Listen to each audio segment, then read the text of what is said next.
మీ యొక్క వృషభం వారికి మూడవ భావంలో రవి గురువుల యొక్క సంబంధం ఏర్పడుతుంది. ఎప్పుడైతే మూడవ స్థానం ఏదైతే ఉందో దాని కమ్యూనికేషన్ హౌస్ అంటామో, అన్నదమ్ములు కమ్యూనికేషన్స్ అగ్రిమెంట్స్ ఇవన్నీ ఉంటాయి. అయితే ఈ మూడవ భావంలో గురువు రవి కలవడం అనేటువంటి జీవాత్మ సంయోగం అయితే ఇది కంబస్ట్ అంటే మౌఢ్యమే అని కూడా చెప్తూ ఉంటారు. దీనివల్ల మీకు కలిగే ఫలితాలు ఏమిటి? మీ జన్మజాతకంలో కనుక ఏదైనా గ్రహము అస్తంగత్వ దోషంలో ఉంది, అప్పుడు మీకు కలిగేటువంటి ఫలితాలు ఏ విషయాల్లో జాగ్రత్త తీసుకోవాలి. అయితే ఎప్పుడైనా సరే అస్తంగత్వ దోషంలో ఉన్నప్పుడు సూర్య నమస్కారాలు మించినటువంటి రెమెడీ మరొకటి లేదు, గుర్తుపెట్టుకోండి. కాబట్టి ఎటువంటి ఫలితాలు ఉంటాయి, ఏ దేవతారాధన చేయాలి అనేటువంటి అంశాలు చెప్తుంది నేనైనప్పటికీ, చెప్పిస్తుంది సాక్షాత్ లలిత అమ్మవారిగా భావిస్తూ ఆ లలితాంబిక అమ్మవారి యొక్క అనుగ్రహం మీకు పరిపూర్ణంగా కలగాలని మనస్ఫూర్తిగా కోరుకుంటూ, ఇక్కడ ఎప్పుడైతే ఈ గ్రహాలు అంటే ఈ రవి గురువు గ్రహాలు కలిసి ఉన్నప్పుడు మూడో భావంలో ఒక రకంగా చెప్పాలంటే కొంత ప్రయత్నాలు స్ట్రాంగ్గా చేస్తారు.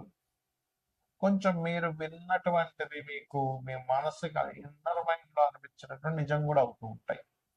కాకపోతే ఇక్కడ కొంచెం అగ్రిమెంట్స్ చేసే విషయంలోని మరియు షేర్ మార్కెట్, ఎందుకంటే వృషభం వారికి అష్టమ లాభాధిపతి అవుతాడు.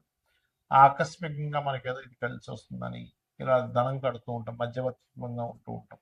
ఎవరో చాలా పెద్ద డీల్ అంటే నేను మధ్యలోకి వెళ్ళి ఆ మధ్యవర్తిత్వంగా ఉండడం వల్ల నాకే కొన్ని కోట్లు వచ్చేస్తున్నాయని చెప్తూ ఉంటారు. మనం చాలా వింటూ ఉంటాం ఇలాంటివి. లేకపోతే అదేదో ఒక పెద్ద పాయింట్ అంటారు, దాని ఏదో అదేదో నిధి ఉందని. ఇలాంటి వాటి జోలికి ఎట్టి పరిస్థితుల్లో వెళ్ళకండి. అష్టమ లాభము అంటే ఆకస్మికంగా లాభం రావడం, ఆకస్మికంగా లాభం వస్తుందని మధ్యవర్తిగా వెళ్ళి అక్కడికి వెళ్ళి ఇరుక్కోవడం అనేటువంటి జరుగుతూ ఉంటుంది. కాబట్టి ఈ యొక్క విషయంలో చాలా చాలా చాలా జాగ్రత్తగా ఉండండి. ఇక శని అయితే మీకు 4వ భావంలో మన 11th హౌస్లో ఉన్నాడు. అది ఓ రకంగా మంచిదే. శని 11th హౌస్లో ఉంటాం. 4th హౌస్లో కేతు ఉన్నందుకు మాత్రం మంగళ ఆదివారాలు ఎట్టి పరిస్థితుల్లో ప్రాపర్టీస్ తీసుకోవడం చేయకండి. ఏదైనా అగ్రిమెంట్స్ రాసుకునేటప్పుడు కూడా కాస్త చూసుకొని అగ్రిమెంట్స్ రాయండి. అన్ని విధాలా మీకు బాగుంటుంది. అయితే మీరు ఇక్కడ సూర్య నమస్కారాలు ఎక్కువ చేస్తూ ఉండండి. మరియు సూర్యుడి మనసులో ఎప్పుడు కూడా సూర్యుడిని దత్తాత్రేయుడిని జై గురుదత్త శ్రీ గురుదత్త అనుకుంటూ ఉండండి, అన్ని చాలా బాగుంటుంది. ఇక్కడ ఈ గోచారంలో రవి 8 degrees లోపల కనుక ఏదైనా గ్రహంలోకి వస్తే ఆ గ్రహాన్ని హస్తగతం చేసుకుంటాడు. ఎక్సెప్ట్ రాహు కేతు ఆర్ బుధుడు కూడా కొంతవరకు ఎగ్జంప్షన్స్ ఉంటాయి. ఎందుకంటే బుద్ధికారకుడు బుధుడు ఎందుకు కనెక్ట్ అవ్వడు అంత అస్తంగత్వ దోషంలోకి వెళ్ళిపోలేడు రవితో. మిగతా గ్రహాలన్నీ కూడా అస్తంగత్వ దోషంలోకి వెళ్తాయి. ఒకవేళ మీ జన్మజాతకంలో గనక ఈ గ్రహస్థితి అస్తంగత్వ దోషంలోకి వెళ్ళినట్లయితే ఒక ఫలితాలు వస్తాయి. గోచారంలో సహజంగా ఇప్పుడు దీన్ని మౌఢ్యమి అని కూడా అంటూ ఉంటారు. మౌఢ్యమి సమయంలో ఏంటంటే గృహ ప్రవేశాలు, గృహ నిర్మాణాలు, వివాహాలు, లేకపోతే ఏదైనా కొత్తగా ఏదైనా పని, ఒక ఆఫీస్ పెడుతున్నాం, ఇటువంటివి చెయ్యరు సర్వసాధారణంగా. ఇంకా రెగ్యులర్గా పాటించేటువంటి ఇప్పుడు రెగ్యులర్గా జాబ్ మారాలి, దానికి మౌఢ్యమితో సంబంధం లేదు, గుర్తుపెట్టుకోండి. కాబట్టి ఆల్రెడీ కన్స్ట్రక్షన్ నడుస్తున్నప్పుడు మీరు మధ్యలో మౌఢ్యమే నడుస్తుంది కదా అని ఆపాల్సిన పని లేదు. సో ఇవి ప్రధానంగా గుర్తుపెట్టుకోండి. అయితే ఈ మౌఢ్యమే యొక్క ప్రభావం తగ్గడానికి అందరూ కూడా సూర్య నమస్కారాలు చేసుకోవడం మంచిది. అయితే ఇక్కడ మీ పర్సనల్ చార్ట్లో కనుక మిగతా గ్రహాలు ఏవైనా మౌఢ్యమి దోషంలో ఉంటే ఏమిటి? సర్వసాధారణంగా మౌఢ్యమి దోషంలో మొట్టమొదటిగా మనం చూసుకుంటే చంద్రుడు అమావాస్య సమయంలో రవికి దగ్గరగా ఉంటాడు. అమావాస్యకి దగ్గరలో పుట్టినటువంటి వారు ఎవరైనా సరే స్వయం పాకం మీరు ప్రతి అమావాస్యకి పెద్దల కోసం, పితృదేవతల కోసం ఎంత స్వయం పాకం ఇస్తుంటే మీ లైఫ్ అంత బ్రైట్గా తయారవుతుంది. మానసిక రుగ్మతలు కూడా తగ్గుతాయి. ఎందుకంటే చంద్రమా మనసో జాత అంటారు కాబట్టి చంద్రుడికి సంబంధించినటువంటి ఆ బలం అనేటువంటిది పెరగడం జరుగుతుంది. ఇక రెండవది, కొన్నిసార్లు కుజుడు చాలా క్లోజ్ కంజంక్షన్లో ఉంటాడు. అయితే కుజుడు రవి కలిసి ఉన్నప్పుడు ఏంటంటే సర్వసాధారణంగా కొంచెం హైపర్గా ఉండడం మనుషులు ఇట్లాంటివి జరుగుతూ ఉంటాయి.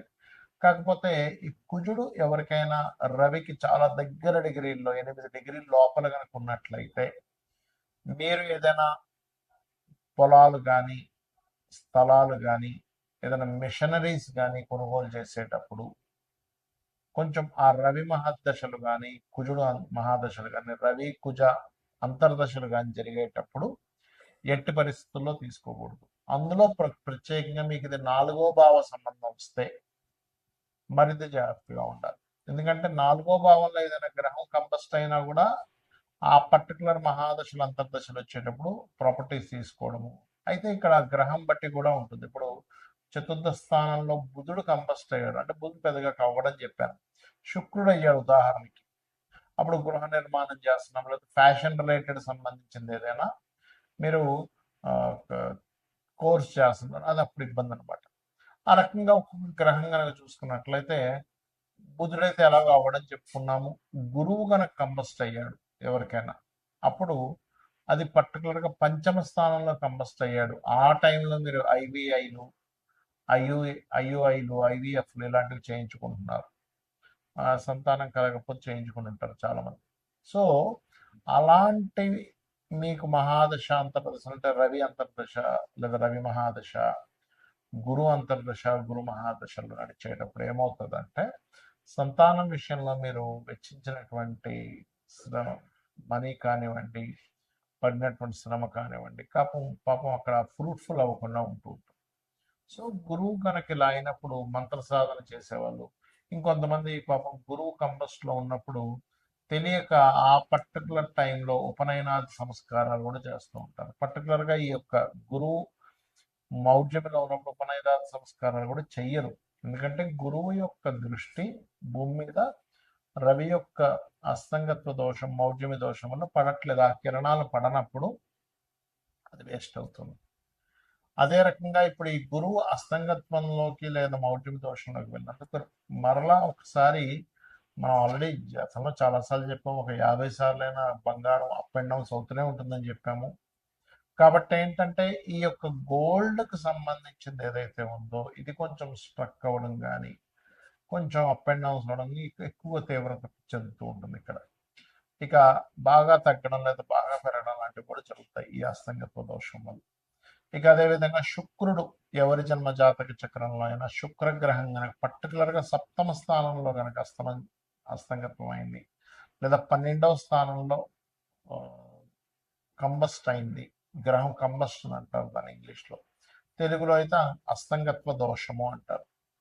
సో ఆ రకంగా ఎవరికైనా శుక్రుడు అయితే పర్టికులర్గా పురుషులకైతేనేమో స్పర్మ్ కౌంటింగ్ తగ్గుతూ ఉంటుంది 12లో అయితే కనుక, లేదా సప్తమంలో అయినా వివాహం అవ్వడానికి కష్టం అవ్వడము, స్త్రీలకైతే కొంచెం ఎక్కువ జ్వరం రావడము, మరియు అదేవిధంగా వివాహ సంబంధించిన విషయాలు ఇబ్బంది అవ్వడం, ఏదైనా వాహనం కొనుగోలు చేస్తూ ఉంటే పర్టికులర్గా శుక్రుడు 4లో కంబస్ట్ అయితే కనుక వాహనం కొనుగోలు చేసేటప్పుడు లేదా గృహం కొనుగోలు చేసేటప్పుడు చూసుకొని కొనుగోలు చేయాలి.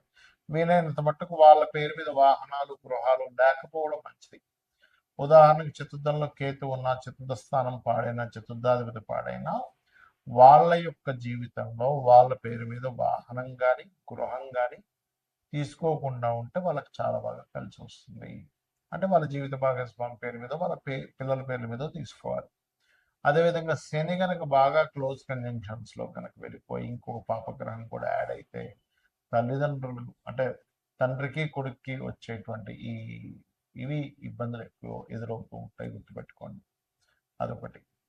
అదేవిధంగా ఇప్పుడు రాహుకేతువులకైతే అస్తంగత్వ దోషం ఉండదని చెప్పుకున్నాం. కాకపోతే రాహుకేతువుల దగ్గరికి ఎప్పుడైనా రవి ముఖ్యంగా రాహు దగ్గరికి వెళ్ళినా లేదా చంద్రుడు రాహు దగ్గరికి వెళ్ళినా రవి చంద్రులు ఇద్దరు పాడవుతుంటారు. కాబట్టి అప్పుడు ఏం చేయాలి, రాహుకి రెమెడీ చేసుకుంటుండాలి. రాహుగ్రహానికంటే దుర్గాదేవి ఆరాధన చేసుకోవడము, మినుములు దానంగా ఇవ్వడము, గారెలు నైవేద్యంగా పెట్టడము, బెల్లపు ఉండలు ఒక 4 ఉండలు గోవుకు తినిపించడం, ఇవి చేస్తూ ఉండాలి. అప్పుడు ఖచ్చితంగా వారికి ఆ దోష పరిహారం అనేటువంటి జరుగుతుంది. రావి చెట్టు చుట్టూ ప్రదక్షిణాలు చేస్తూ వాటి మీద సర్ప ప్రతిష్ఠ చేసిన అంటే సర్పాలు అక్కడ ఉంటాయి ప్రతిష్ఠ చేసిన వాటి మీద పసుపు కుంకుమ గంధం కలిపి నీటిని వేయండి. అన్ని విధాలా మీకు బాగుంటుంది. శ్రీమాత్రే